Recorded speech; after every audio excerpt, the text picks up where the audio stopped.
Obra Misionera Nueva Vida lo invita a compartir una breve reflexión basada en la palabra de Dios. ¿Cómo están ustedes? Qué bueno poder encontrarnos nuevamente en una fecha tan preciosa, una fecha tan esperada por cada uno de nosotros, sobre todo las familias. Las familias celebran juntas, las familias están gozosas, felices de poder encontrarse en una Navidad y sobre todo también los niños, esperando los regalos, ¿verdad? Qué tiempo bello, qué tiempo hermoso, qué tiempo de gozo. Pero en este tiempo de gozo no tenemos que dejar de lado la realidad, la base de por qué se celebra la Navidad. Y la Navidad se celebra porque ha nacido el Salvador del mundo. En un tiempo como este, hace más de 2000 años, se recuerda el nacimiento del Salvador. Y en los Evangelios, en la Biblia, encontramos la historia de ese nacimiento. Pero en cada uno de los evangelios la encontramos manifestada o escrita de una forma diferente, de acuerdo a distintas miradas, inspirado por el Espíritu Santo, pero también con esa mirada y dirigida a distintos públicos, es que se encuentra escrita la historia del nacimiento del Salvador del mundo, la referencia de ese nacimiento. Por ejemplo, en el Evangelio de San Mateo, capítulo 1, es más breve. O sea, le da importancia por ahí a distintos hechos alrededor. Incluso la genealogía, la procedencia. ¿Por qué? Porque tenía que demostrar el evangelista al pueblo judío que Jesús es el Mesías prometido. Y eso, para demostrarlo, tenía que demostrar históricamente cómo venía la genealogía, que nacía, descendiente de David, y cuál era la ubicación dentro del árbol familiar, y todas esas cosas que fue detectando el evangelista cuando fue escribiendo este evangelio. Pero relata el nacimiento de Jesús, menciona sobre todo, que era importante también para el público, el pueblo judío, la aceptación de José. Cómo José acepta la situación de que María estaba embarazada y que era obra del Espíritu Santo.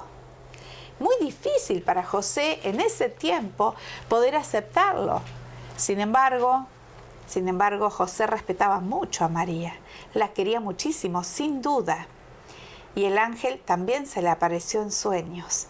Y también le trajo tranquilidad de que lo que María le había contado era verdad. Y José no dudó y se hizo cargo de la situación.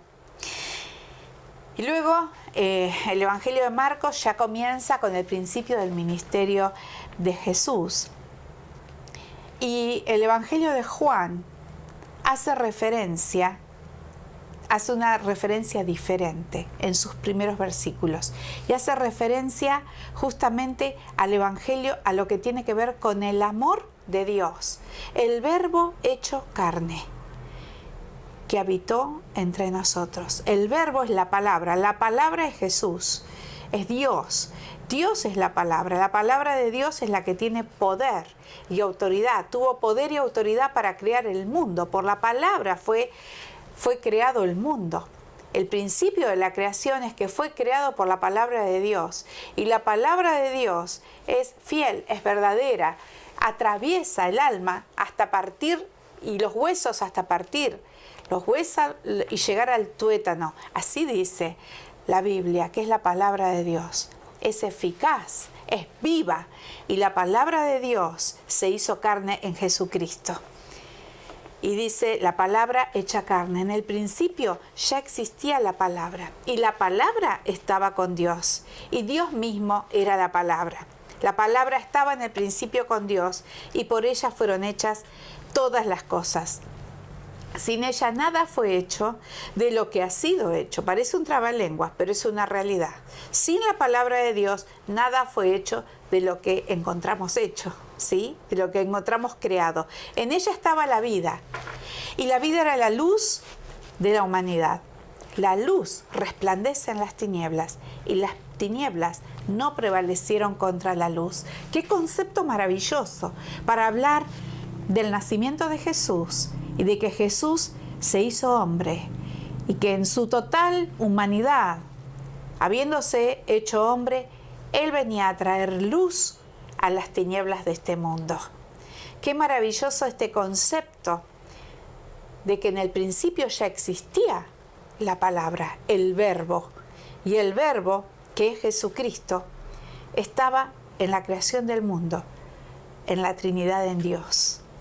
Qué maravilla saber y tener conocimiento y certeza de todos estos conceptos, de que aquel Jesús que vino a nacer en Belén, que se hizo hombre para venir a vivir y morir por cada uno de nosotros, luego resucitar y ascender al cielo, estuvo ya en el principio de los tiempos, en la creación del mundo, y ya era parte del plan de Dios, del rescate, de la salvación, aún en aquel momento. Y todo ese proceso, ese plan se cumplió porque fue su voluntad, hacerse carne, venir a nosotros. Y el reino de los cielos de esta manera se acercó a nosotros. Por eso es tan importante que nosotros tengamos presente la historia del nacimiento. Evangelio de Lucas cuenta toda la historia con esos conceptos que ya estuvimos dialogando, pero el Evangelio de Juan nos da los principios divinos por los cuales nuestro Señor Jesucristo se hizo hombre para morir por nosotros. Te invito a acercarte a ese Jesús y que en esta Navidad Él pueda ser el centro de tu vida. Que tengas un bendecido día.